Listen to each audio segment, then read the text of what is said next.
Welcome, gamers, to this week's episode of Last Call Gaming. We're on episode 141. Today is July 29th. My name is Craig Perales, and joining me, as always, the fabulous Ranger Montemayor. Let's do this. Let's do this. So you know what that is?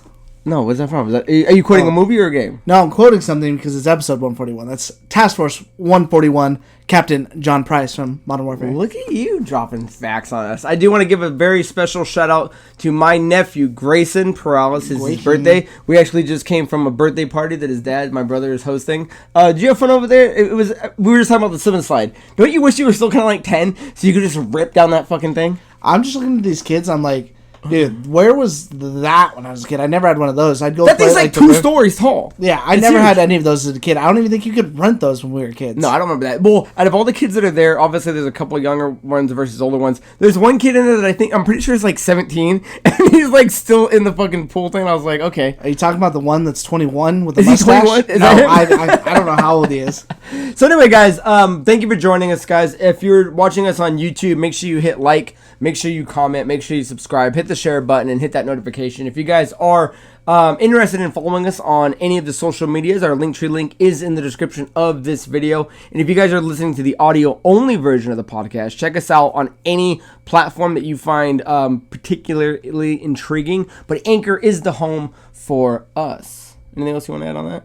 No, I'm ready to go for the day. So, guys, before we grab our main topics, we'd like to do, what are you up to? When Andrew and I take a second and we talk about anything we've been watching, anything we've been playing. So, Andrew, it's been a nice full week. What have you been up to, my man? I was going to say, I'd like to go first anyways, because I feel like mine's a little more boring. Because, again, I'm at, like, the tail end of Final Fantasy X now.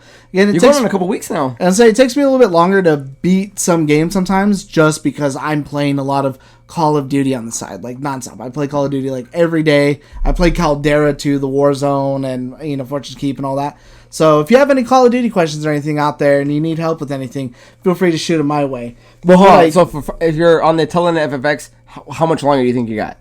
I don't know because there's a lot of cutscenes. And when I was looking at the timer, it said I'm only like 10 hours into the game. Ooh. And so I was like, I know this game was really long before, but I've also done a lot of like side kind of secret grinding and little methods to make yourself strong. So my people are doing like crazy damage. I even got like you do the sphere grid on this one, and I got Kamari to break into Yuna's sphere grid right early, so he knows her final magic spell Holy. So while I'm hitting people with it, I'm doing over like 9,000 damage. Is your main party, do you have Kamari in it? Because usually he's kind of like, he's obviously one of the front runners in the beginning. I thought most people kind of drop him towards the end. I don't like using him so much, but I'm following a guide for this thing because, again, it's my favorite game. I just know it's long, and I kind of just want to beat it to redo the story. And if you're playing it on console, it didn't come with, like, any of the cheats like speed or damage or anything like that, like some of the other ones did. Yeah, and it's, again, like you said, odd because the PC version did, which would have been nice because I really just want to redo the story because I love that story so much. Excellent. But as far as anything else goes, I actually just watched a movie the other day that I really liked a lot.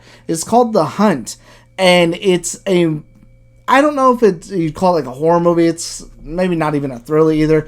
But a group of like elite people kidnap a bunch of like kind of poor end people, and it turns into, just man hunting man. But the way they do it, it's just really, really good on who you think is going to be the lead in this movie. There's a lot of big people in this movie, like Emma Robertson's in it. I can't think of his name, but the dude who plays Glenn from It's Always Sunny, he's actually in here too. Dennis Howard?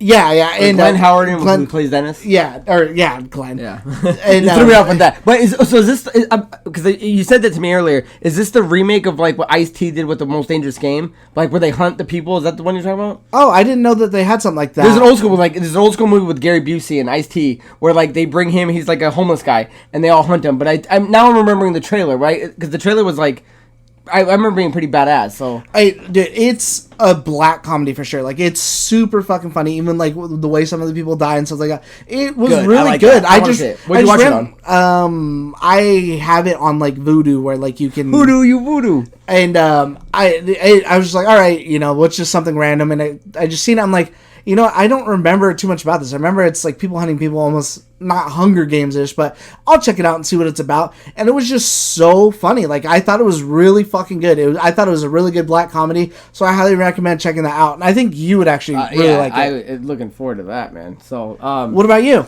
As far as what I've been watching, I've been catching up on a lot of stuff. I'm still watching like Legends of Korra. I'm still watching Better Call Saul because the new season's on Netflix now. I'm still trying to catch up on Ozark. But one of the things that I've been keeping up on is I like watching like animal videos like on YouTube and like documentaries and stuff. Oh yeah, remember when we watched that gator one? That was dope. Yeah, where the water was draining, but the alligators, or the crocs, and all that was yeah. It's like a last water pit in Africa, and it shows it over time. It's really big, but then it shows everything just trying to fight for this small thing of water. Yeah, so I like watching shit like that. And there's a documentary on Netflix called Animal, and it's 8 episodes. They're about 40 minutes apiece, and it's 2 seasons. And what I like is that it does some really cool facts, but one of the other things is that the narrators are all like famous celebrities that do each episode. So not only like there's episodes on like apes, bears, dolphins, and like, you know, big cats and stuff. That's like cool. You've got like Pedro Pascal narrating one, Bryan Cranston, Andy Serkis, Rashida Jones. So like I don't know, it's pretty good. So like that's kind of something I've been kind of falling asleep to. As far as what I've been playing, Geno and I just beat a Warhammer game, and it's called Warhammer 40,000 Inquisitor Martyr. And it's an older game. It came out to PS4 and Xbox One on August 23rd, 2018. Yeah, so you guys playing. Yeah, it's actually fantastic. It's an action role-playing game that's developed and published by Neocore. And it's got a couple different classes. You can play a Psyker, a Crusader, an Assassin, and then the DLC has the Tech Adept. But I would compare it to a Diablo-like game. So, you know, it's that top-down, like, isometric kind of playing.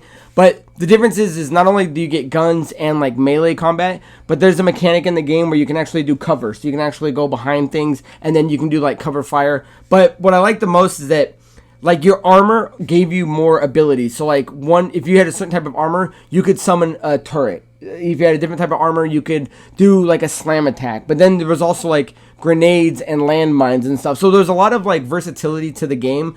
As far as, I mean, I will say this though. As far as the storyline goes, me and Geno were mainly like talking during it and having fun playing it and just kind of enjoying the combat. So I don't know on a narrative point if the game's like good. I do remember it being heavy. Like if it was a game you wanted to pay attention to, like the lore in it is like something that's like diverse and deep. But what I do like about Warhammer games is that they do tackle different genres. So this was kind of like a Diablo game. There's obviously other ones that are kind of like grid defense games. But I do want to point out though, you know, as a small segue, is that the latest game that they had coming out, which was, I believe, Darktide, which was supposed to come out, I think, later this year, did get pushed back. I think it was supposed to be September. Now they're saying November will be the PC port, but the Xbox version, because it's going to be an Xbox exclusive, is actually, there's no date yet. So I was kind of disappointed on that, and that was kind of the the group party one that I was hoping that you jump on. Yeah, I remember seeing that one. I think I saw something that it got pushed to like March of next year.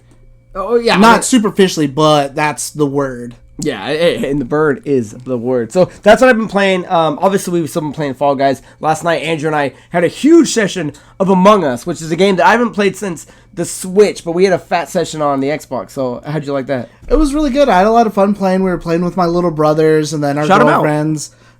Tin Turtle Toast Man, my boy, and then Krabby Patty Jr., if you're watching. Yeah, so I had a blast with that. So guys, leave down in the comments below what you've been watching, what you've been playing, if there's anything we should check out. So before you go any further, I want to give a little small golf clap because I don't want it to be too loud into the mic. Someone passed 200,000 gamer score last night and wasn't going to mention it in the show. Well, I'm too humble to boast, but yeah, I actually it was kind of, I think we posted on Instagram, and I was glad that I actually did it with you and your brother and Cece and Deandra. So it was kind of like a good moment that I'll remember that I hit it, because I remember when I crossed 100,000, I remember playing the Avatar Last Airbender game at Geno's house for 100. So now I know that 200,000 was playing with you and them, you know, that whole group playing Among Us, which I thought was really cool. I don't remember what I did to pass 100. I know right now I'm at like 160. You're close, yeah. But I've been like slacking. I literally had like 20 games that I could beat within like 2 weeks just to get like at least 20 games. Yeah, if you won the Roost, you definitely could do like 30K. Yeah, because I skipped like all those Walking Deads and stuff like that, which I do want to go play, but congratulations, man. Thank you, sir, because I mean, it is kind of a big deal. I think because we do, Andrew and I like to, you know, boast that we like to do achievement hunting on Xbox, especially. I love it. Because we do have a Switch, both of us, and I play PlayStation, but we don't hunt on, or I don't hunt on trophies. and the Nintendo obviously doesn't have anything, so it is Right. kind of a big deal when we go out of our way to like knock games out. I think it adds a little spice to playing games like that. I think it pushes me a little bit more, and I like that we can diversify. And like Final Fantasy X right now, I'm putting time into it. I only have like 6 achievements. If I'm lucky, by the time I'm done, it'll probably be under 200 points. But again, that's a game that I love, so I do put in time into games that aren't worth it achievement wise as well. Hey, we've all done that. So guys, with that being down and out of the way, let's move into our main story, and that is that Grand Theft Auto 6 has had a lot of leaks as of this week of popping up, and there's a couple different things that they're kind of pointing out, or at least hinting of what we're going to be looking at. Yeah, so one is that the potential release window, which we'll dive into. The other is the location and the setting that they're going to be doing for the next game. And third is the potential new protagonist. Now, I got to start off by saying that as of right now, none of this is official, and all of these leaks are just things that certain outlets like GameSpot and things like that have said. Because let me read this to you guys real quick, and this comes from GameSpot themselves, and it says, officially, neither Rockstar Games nor parent company Take-Two have announced a release date for GTA 6, nor has either company even provided a window or any indication as to when the game may release. Some analysts are projecting the game could be released in Take-Two's fiscal year of 2024, which begins April 2023 and ends March 2024. According to Bloomberg, GTA 6 has been in development in some form since 2014, which is just a year after GTA 5 originally launched in 2013. In February of this year, Rockstar Games confirmed that GTA 6 was in production and development was well underway. Production on the title appears to be ramping up of late, with Rockstar Games recently posting dozens of new jobs. So, with that being said, again, keep this in mind. Nothing has been officially released, and I'm sure by the time this episode goes live, maybe by then Rockstar or Take-Two will say something more. But let's start with just the potential release window. I mean, if this game is coming out, let's say 2023 or maybe sometime in 2024, this game, GTA 5, is not only ran from 2013, it's going on a decade worth of being one of the longest running successfully fiscal games. Right. One of the biggest questions was, why do you need a GTA 6 when GTA 5 Online is so healthy and and still being one of the highest bought games month after month? So not only did you need a GTA 6, but the fact that they're saying it's been in development since they were doing GTA 5. I mean, I don't know. Do you think GTA 6 is going to be is it going to dwarf GTA 5? Is it going to be on par? And which year do you think it'll actually be in? 2023, or does 2024 kind of sound more realistic? I think they probably could do 2023, but again, I'm assuming this is going to launch as another games as a live service, just like GTA 5 did with the online modes and everything. Whether they do that day and date, because maybe they learned how to do that. Because again, GTA Online did not launch day and date with the game before. It came out quite a bit afterwards. To being hugely successful. Yeah, to being hugely successful. So they can wait. And being nonstop. So it can wait. So it doesn't have to be day and date. So I think that maybe you might see this game probably, I would say, maybe at the end of next year. I don't see why not, especially because I don't think there's anything really big on the calendar that anyone's looking forward to next year besides like a Zelda. But Grand Theft Auto would beat anything in terms of sales, what it dropped with. It didn't matter. So they could do that at the start or towards the end of next year, and then maybe launch, if it doesn't launch with it, launch that live service at the start of 2024. So you're almost getting, people come, it goes, the story's great, everything's amazing, blah, blah, blah, blah. But now people are talking about it again because that live service is coming in, and who knows what kind of changes they're going to bring to it. Would you say that, would you think that, because I'm a little foggy in 2013. I don't remember if GTA 5 was Game of the Year. Would you assume that GTA 6, when it launches, would be a front-run contender for Game of the Year, whether it be 2023 or 2024? For sure, hands down. I think every Rockstar game that's come out, GTA 5, Red Dead 2, GTA 6, there's no reason that it wouldn't be. They almost have that track record, is like whenever they put something out, it's like what From Software is now. It's certified gold. Yeah. So that is the release window. I would imagine that they would push this thing as far as they could. I mean, maybe it comes out 2023, but with that being said, it's like, why? When GTA 5 is still making money, right, hand over fist. So like, why wouldn't they just push it to 2024? Not only, I mean, use the polish. I mean, use as much time as you can to polish the game. But it's like, we're still making money with our last one. Let's not cut off that, that demographic of gamers that are gonna have to like move to the next gen. So I'd imagine 2024 is probably the more realistic, but I wouldn't bet money against it that it wouldn't be on 2023. So. With that being said, let's move into the big talk of the new protagonist, or at least one of two. So, again, this comes from Gamertag, and it says, if the information is accurate, it seems as though Grand Theft Auto 6's female protagonist will be Latina, and she will be one of a pair of leading characters in a story influenced by the bank robbers Bonnie and Clyde. This seems to suggest that previous leaks about GTA 6 having two playable characters, a brother and a sister, may very well be accurate, though that much is not specified in the Bloomberg report. So again, this link will be in the description if you guys want to read the full article, because it does dive into a lot of what Andrew and I are going to be discussing. But I got to say, as far as a girl happening, it says it's the first time, but I was reading things. I think even Damon Hetfield was saying that like the original GTA did have a version of a female that you could play. I don't know how accurate that is, but I've got to say, I understand why maybe they took a while to make a female one of the main protagonists, because not only is this game, violent in nature, but it is one of the things that is kind of like a sexually driven game, right, where you can have things that are kind of like, obviously there's like the NC-17 crowd. You don't want to be doing things, and I would see that like the version of having a girl be the one that's, because a girl's not going to go buy hookers. I mean, I guess they could, but like technically it's a gigolo. A gigolo, but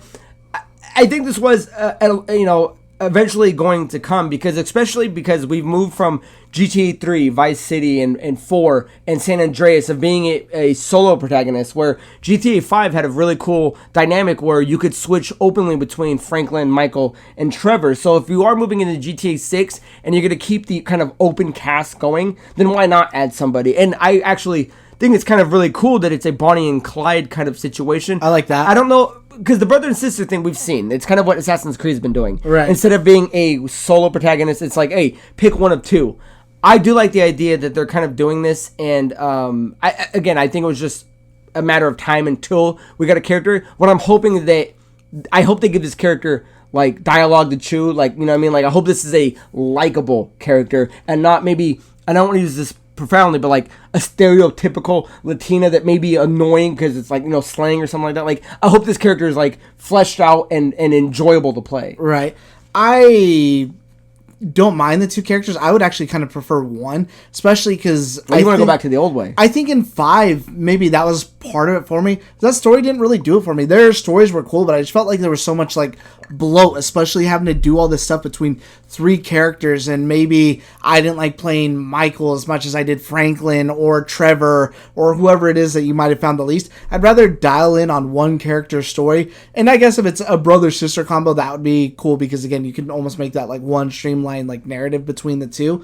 So I'm excited for it. And again, that is the big thing that I was wondering, because when we were talking about it the other day, I was like, yeah, like, are you just gonna be able to pick up like a male hooker and bang a hooker, or I guess you could be a lesbian if you wanted to, or however that's gonna play into the story. But generally, when you're playing these Grand Theft Auto games, your people might not always be a scumbag like Trevor is, but Franklin's no angel either. Obviously, you kill whoever, you're willing to do whatever with money. I can't think of any Grand Theft Auto, because even like 4, you're really just like an immigrant who's not a bad guy. Nico. Yeah, you're not really a bad guy, but you're doing just bad guy shitty things for money and to advance yourself. So to see a woman play into that role, I'm very interested and curious. And I think if anyone could do something like that, it would be them. Okay, so let's move into the next topic, because I think this kind of carries over to the next question I wanted to ask. Is like, what version of like Bonnie and Clyde exists in a certain time when you could rob banks and get away with it? In 2022, that's a hard thing to imagine, that there's still physical bank robbers versus like an online system. So the next thing let's dive into is like what the setting is going to be, and then after that I kind of almost want to tackle like what timeline is this going to be. So again, this comes from Gamer, and it says, besides shining a light on Grand Theft Auto 6's female protagonist, the report also touches on where exactly the new game will take place. It claims the Rockstar Games once had extremely ambitious plans for Grand Theft Auto 6, with plans for the game to include large sections of North and South America. However, those plans apparently changed during development, and now the new plan is for the game to feature a fictionalized version of Miami. Reading between the lines, this means that Grand Theft Auto 6 will likely be set in Vice City, which has been one of the most consistent rumors about the game over the years. So I gotta look at it this way. Obviously, there's a leaks. Again, they haven't officially announced any of this, but it's like, why are you saying a fictionalized version of Miami when we already know that Vice City is the fictionalized version of Miami? So that leads me to either be they just don't want to confirm, or it's just a new version of something that kind of resembles a Miami. But at that point, and a couple other podcasts were saying this, so I don't want to sound like I'm coming up with the theory, but it's like Vice City and Miami is fun when it was the 80s. What are you going to do in 2022? Which brings me back to the point is like, if you're going to be Bonnie and Clyde, how are you getting away with like physical bank robberies in 2022? So with that being said, do you think the game will be contemporary, or do you think it will be maybe set 40 years ago in the 80s or maybe the 90s? That's what I was thinking too. I was like, man, do I really want something modern like that in Vice City? Because what made Vice City so good was that time period. The nostalgia. I would prefer for them to do that time period, and maybe you could take some liberties and put stuff in the game. Yeah, take some of the stuff that wasn't available at that time, vehicles, cars, whatever, and put it in there because no one's gonna care. Same with like weapons, to make it fun. But that's what I would prefer. I'm glad that to hear that they took a step back though, because I think even like, let's say you take Grand Theft Auto 5's map or San Andreas' map, they're big maps, but a lot of it is nothing. Like, is it really that? It is fun to climb a mountain and do stuff and then jump off and fly down or do whatever. But how many times am I going to do that? The rest of the island is just fucking nothing. It's just a deserted area or forest. And I'm like, okay, this isn't really that fun. I'm going over to the city to do whatever. That's why, like, Vice City is an area, because or even Grand Theft Auto 3, Liberty City, you have this fully functioning city where everything serves a purpose. You're not just going out to the weeds for no reason. San Andreas kind of had you doing some stuff like because Liberty City is kind of more New York. San Andreas is kind of like Los Angeles. Right. Miami's obviously, or Vice City is kind of Miami. I feel like there's more open space versus a concrete jungle. Right. I would like for them too, if they're gonna do that Vice City idea, maybe like a couple of other like islands, because you could obviously fly planes. You could fly planes. You could fly planes in Vice City. So why not be able to not fly 40 minutes to get there realistically, but fly 5 minutes in this direction. Maybe there's a whole nother little city that's kind of like banked off of Vice City or something like that, like a neighbor. I call it Tri-City. I don't care, but make something work. Well, yeah, keep on, I'm sorry. I was gonna say, I think too, if you did this timeline, it would be really cool to go back and maybe get some of those characters from Vice City and just see them kind of doing their own thing. You maybe you run into, I forget what's the main dude's name from Vice City. Fuck. Why am I? Well, because I'm thinking Clyde is GTA 3. Vice City. Tommy Vercetti. All I remember is the Ballad of Gay Tony.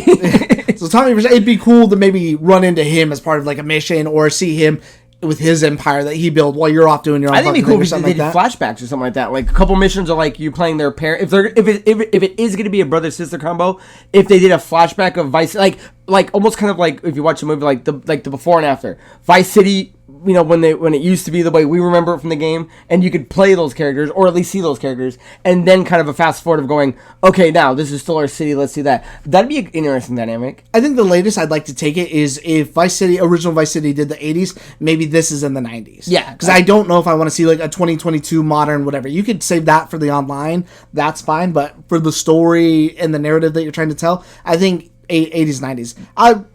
You could even do 70s if you wanted to. I am curious though, because they were saying that this whole big thing about they wanted to originally have GTA 6 span from North America to South America, which is like, that's a huge undertaking. So it's too much. Yeah, it almost sounds like they said, hey, let's start with A, and then let's release it as we go on, which then turns it into the games as a service, which is kind of what GTA Online is. Right. Do you think? Obviously whether you like it or not, it's a well thought out plan that could last time. GTA 5, you gotta remember, I have a poster still up on my wall. Yeah. This game came out in 2013. It's 2023. This game has been a successful juggernaut for a decade. Would you imagine that because the plan sounds right, let's add DLC, let's add maps, like you're saying, let's add another island, let's add another state, let's go to another country. Do you think this thing could still maintain its relevance for another decade? Like, are we going into 2033 playing GTA 6? I think so, and I think that's the game they could do it with. I mean, they didn't really do it with Red Dead, but Red Dead was still huge and still played online for a while. But Grand Theft Auto 5 was just a juggernaut, and I think 6 could definitely do it. I think 6 can definitely do it. And Rockstar, I think, has earned our respect, at least in terms of what they're able to produce. Obviously, they have all the money in the world for backing. So, if anything, because, I mean, we just had the remakes of, like, what was it, 3 and San Andreas with the AI kind of kerfluffle that happened. Right. They need, if and when this game does come out, like, this needs to be crisp. This needs to be clean. Like, this thing can't launch with errors or bugs, because then you're gonna be in a CD Projekt Red kind of scenario where it's like, you guys have the time, you have the money. Why are we getting something that's subpar? I'd rather you just wait. Right. Yeah. I'd imagine this game will come out fully functional. If it didn't, would you see there being like backlash that's unrefutable? I think they're gonna end up talking a lot of shit, and it'll probably end up like when people say, I can't that like, it's Bethesda jank, so it's Rockstar jank, and then you're gonna carry that fucking that dead bird around your neck, kind of nonsense. So, I don't know. Is there anything else you want to add on GTA 6? I mean, we kind of have a hint of when it's coming out, which is maybe late 2023, early 2024. We know we have a Latina for the first time coming in as a protagonist. We know the setting is going to potentially be a Vice City-like scenario. I mean, all signs, I mean, it's like shaking the 8 ball. All signs are, I mean, I like everything that I'm hearing. There's nothing about this that I'm going like, why are you doing this? I like everything that I'm hearing. Yeah, no, either way, if this is what they're doing, I'm already excited for it just hearing about it, that I would love to see like a trailer. Yeah, I can't wait. When would you imagine that would be? Do you think that would come maybe like, what, March 2023? E3 next year? Oh, if there is going to be an E3. So, guys, leave your thoughts down below of what you guys feel about GTA 6. It is coming. I mean, I'm sure soon will be official notes from Take-Two and Rockstar, so we will keep our eye on that. So generally, we move into a second story, or we do riffs. Andrew and I decided to take some questions from the audience, so we're jumping straight to questions of the week. So if you guys want to leave questions for the show, feel free to leave it down in the YouTube comment section where Andrew and I can pull those, or you can email us at lastcallproductions@gmail.com, or you can at me at Craig Perales, whether that be Facebook, Twitter, Instagram, and I will take them there. So first question comes from Powdered Toast Man. Now let's just start there. How do you like that name? I love it. And I didn't even think about it, because wasn't your brother's name like Toast Man or something like that? So maybe it's him. What are your memories of Powdered Toast Man with Ren and Stimpy? I just remember his nipples the most. I feel like that was the nipples. I remember, wasn't that Rocco's Modern Life really big, man? Maybe then I'm getting them mixed up. Into my nipples of the future. Yeah, I mean, I guess maybe I'm getting those two things mixed up, because I was like young when both of those were huge. So I guess I'm mixing up the two. I guess maybe I don't really remember that much. Well, what I remember is his head is powdered toast, but he flies backwards, and they sit on his ass. When if he's flying like Superman would fly this way, he flies backwards, and they sit on his butt and looking at his feet, and he flies that way. Doesn't he have like a midlife crisis in like an episode or something? I'm sure he does. He's like crying, like he's got a beard, but it's just powdered toast. Something. I guess maybe I don't remember him that much. I kind of remember who he is. Oh, after this, we'll watch a YouTube video on it. Yeah, he's fantastic. So sorry about that. So Powdered Toast Man says, did you guys hear about the delay of Star Wars KOTOR, Knights of the Republic remake? It's a shame. I really wanted to play this, and it seems like it's stuck in limbo now. Thoughts? So, yeah, this is kind of some big news. Now, Aspire, if I'm not mistaken, is the one making this, and one of the things we gotta point out is that Aspire is a port studio. This studio is known for putting games from console and then putting them to PC, and a lot of the theories that I'm kind of reading online is that maybe they bit off more than they can chew, because the thing that happened was not only did we get a small cinematic teaser trailer, but this was also part of PlayStation State of Play. You know what I mean? So this wasn't like they released it on their Twitter feed and we got to see like the YouTube video. Like Sony was backing this up, because this was supposed to be, I don't know if it was a 100% an exclusive title, but at least a time release. Right. And now it's like, I don't want to say they got egg on their face, but like they did, I would say, embarrass themselves. If this is a studio that you had any like hope, confidence, or maybe future endeavors of maybe purchasing, Aspire kind of dropped the ball. Now, This game, if I'm not mistaken, was originally supposed to come out at the end of this year, 2022, I think. Most people are kind of saying if this even happens, it's getting pushed back as far as 2025. Now, there's no clear statement of why they can't get this game. Maybe it's because they can't get the graphics down. Maybe it's because it's a hard reboot from the ground up. Maybe they lost something in terms of licensing or something like that. But it is a huge step backwards for something that I know. Did you ever play KOTOR? I know a lot of people were looking forward to this because this would have been your first time playing it. And as somebody that played it back on the Xbox when it was an exclusive for Microsoft, it was one of my favorite games, hands down. And I was clearly looking forward to this. So I don't know. You hear the news. I mean, thoughts or what do you think's going on? I guess part of the big rumors too are, and this came again. There's no like superficial reports, and so this is like people looking that up on like Indeed and seeing people's job titles and stuff. That they did actually get rid of the design and the art director. Oh, I didn't know that. For this game. And I guess the big rumor for this game is after they fired those two while they're trying to bring in talent to get this game up to where it needs to be, is saying that for everything that's been done, the project was nowhere where it needed to be. Ugh. So that's not something that you want to hear. So I don't know if limbo's the right word. I just think they just pretty much shit the bed with it. And you think it's a cancellation? I don't think it'll get canceled, but 2025 is definitely sounding more likely. I think even if you bring in a team of the most competent people, you can bring in Naughty Dog on this, and I don't think there's any way for them to really salvage anything that's been there. That you're probably going to have to start from scratch and start over. So I think if it is something that's going to keep going, 2025 is going to be that likely date, but all they've said for now is that it is indefinitely canceled. Yeah, and that's unfortunate because on hold. I know Sony was kind of like, this was the big move back in the day when Microsoft had the rights to do KOTOR. That was a killer app back then, and it was a game that I wouldn't say it aged well, but it definitely was worth people's memories worth playing. So it was interesting when Sony kind of been like, oh, we're gonna remake this, and that was huge. It was huge, and the fact that they're in this kind of weird, we don't know if it's competence of the studio. We don't know if it's just like they were that far behind. Because if you're not hitting your milestones, I want to know at that point, how far behind are you? Because obviously you've released a trailer. The state of play was out there. So like you showed us something. How much further are you behind schedule? 3 years is what you need more to get this game done?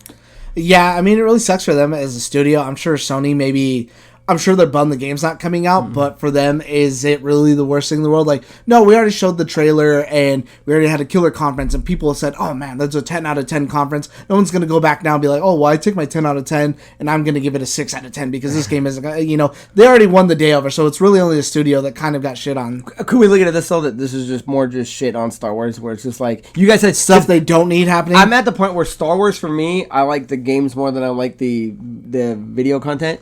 And it sucks that we just lost one of the games I've been looking forward to since, Xbox came out. At least we have Fallen Order 2 coming. Fallen Order 2, hey, I like that. So, anything else you want to add on that? No, I'm ready for the next one. All right, so let's move into our second question. And thank you, Powdered Toast Man. So, Taha Kasim writes, question, Sonic or Crash? What's your preference and why? Mine has to be Crash because I loved Crash of the Titans and Mind Over Mutants. Now, Andrew, I think you've played more Crash games than I have. Are those both Crash Bandicoot games?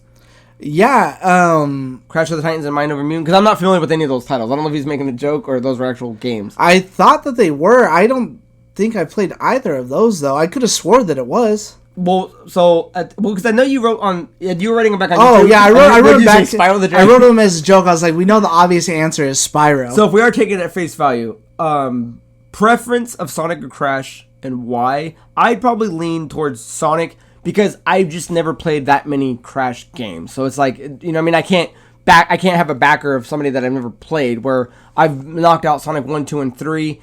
And, obviously we just had the movie, which was extremely successful. I'd argue, though, that Crash probably has more better games than Sonic. I think that Sonic games are better than Crash. But if you're asking me who's the better mascot, even though Sonic is obviously bigger. I think Crash was a better mascot. I remember his advertising as a child. You had the better ones. More.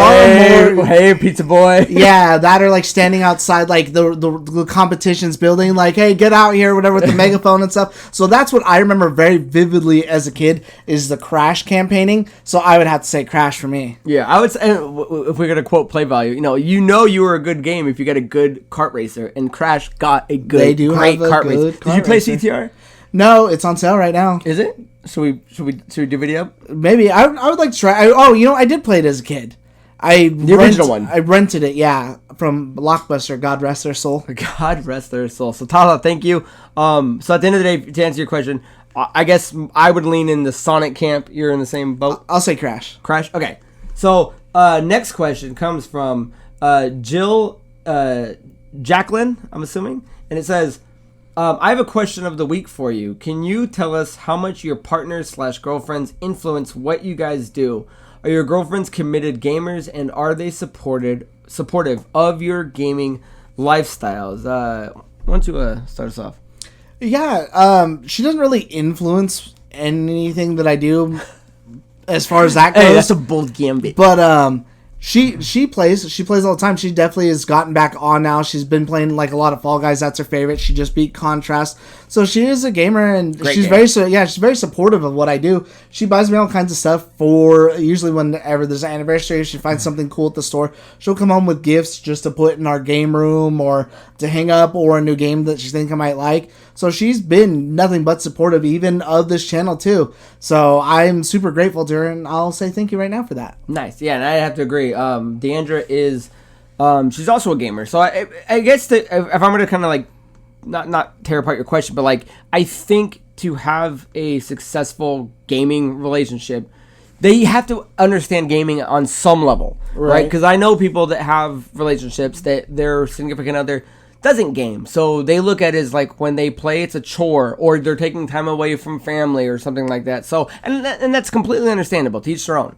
But I would say between Andrew and I, we've got partners that play games, so there is no argument there. There is no problem of going, how much are you going to play today? It's like, no, are you going to play today? You know what I mean? Because like Andrew was saying, like last night we had, all of us were playing Fall Guys together. Last night all of us were playing Among Us together. So I would say that it's what's the right word? It's relaxing to know that your significant other doesn't look at what you're doing as like taking away time from them when it's something you can enjoy it. So as far as mine goes, I have 2 TVs set up in my game room right here. Same. She plays on one, I play on the other. I've got 2 Xboxes set up. So as far as what the influence, I wouldn't say it's, I don't think she would tell me what games to ever play.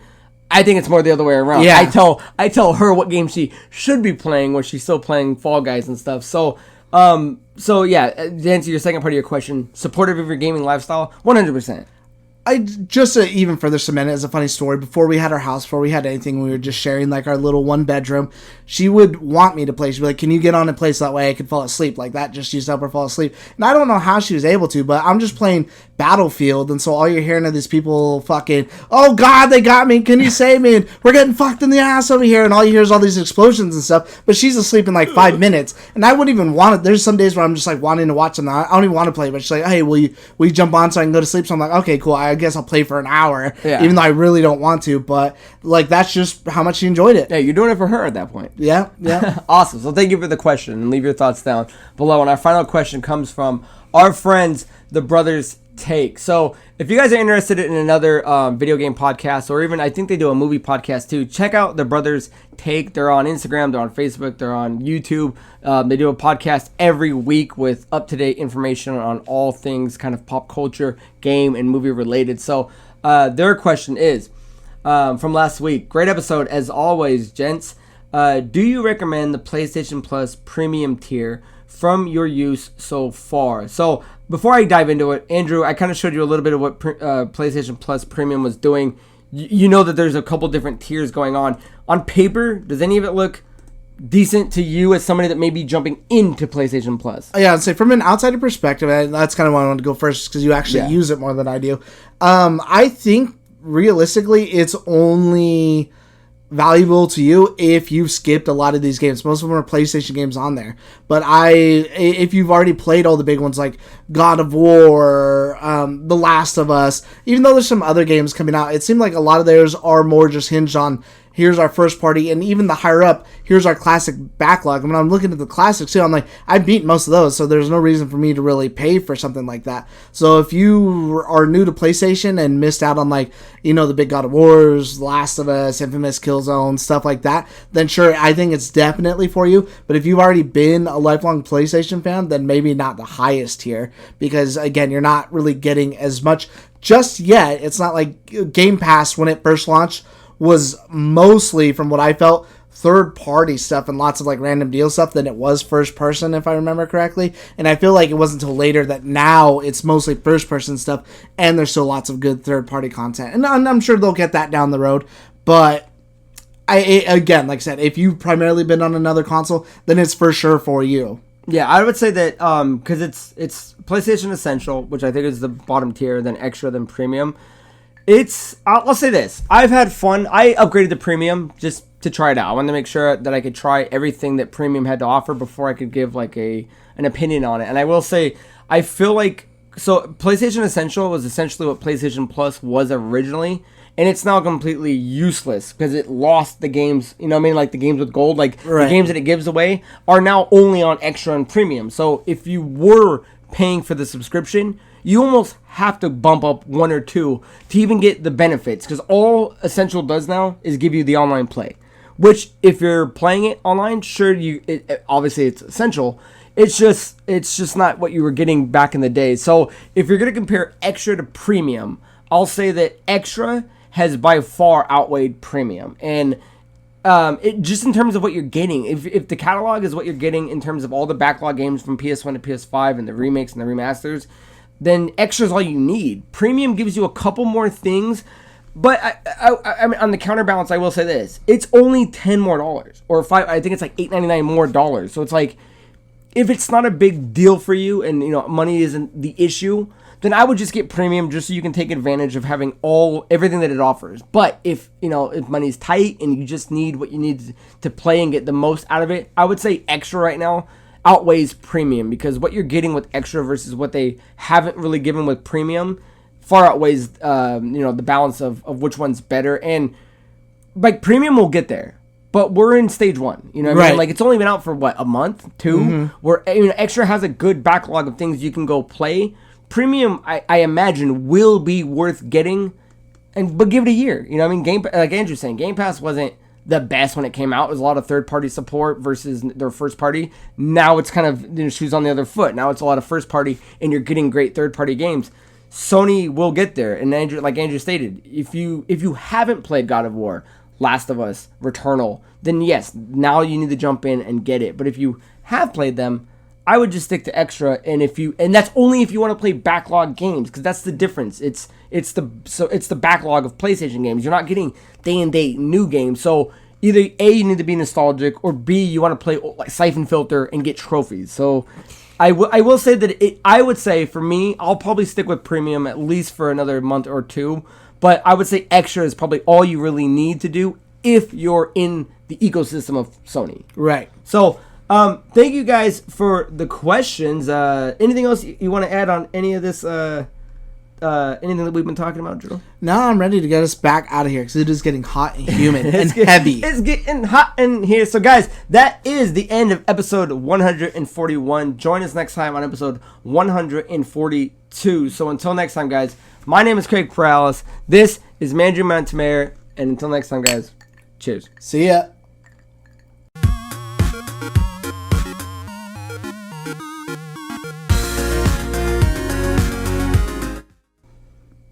I don't know if I had a favorite. Or like a standout, maybe a standout one. I used to go to Chuck E. Cheese every year. Where the fuck were you living? They have a Chuck E. Cheese. I used to live in California by my dad. I lived like 15 minutes from my dad's house, 10 minutes from my dad's house. Dude, if I lived in a place that had a Chuck E. Cheese nearby, like that would be awesome. Like, dude, that'd be the place. I used to go there all the time for my birthday, my brother's birthday, everyone's birthday. We used to always go there, and then I'd always end up having like a piñata too. Maybe it's that Mexican tradition, but we always had a piñata every time. Does any piñata form stand out? Like, was it like a Sonic the Hedgehog? Was it like a... or was it a burrow or something like that? I don't remember any in particular. What I do remember is my stepmom used to like make cakes, and me and my brother, you know, as kids, like, because we're like 2 years apart, they'd give us like matching clothes and shit like Mark? that. Yeah, they give us matching clothes and stuff. And I think it was for his birthday, and his birthday's in February. And I think I didn't see my dad for my birthday that year, so I think they did a joint birthday for us. I think there's a picture of it online not too long ago. Made us a fucking Stone Cold Steve Austin cake. Oh, dude. And it looked just like him with the blue eyes. I think it said, like, had to have a stunning birthday. And we had, like, matching Stone Cold Steve Austin shirts. We had, like, those, like, kids' glasses and had, like, the rattlesnakes on. I like that. I used to have the one with, like, him, instead of flipping people off, as like, the rattlesnake hands. Oh, yeah, with two, like, pythons.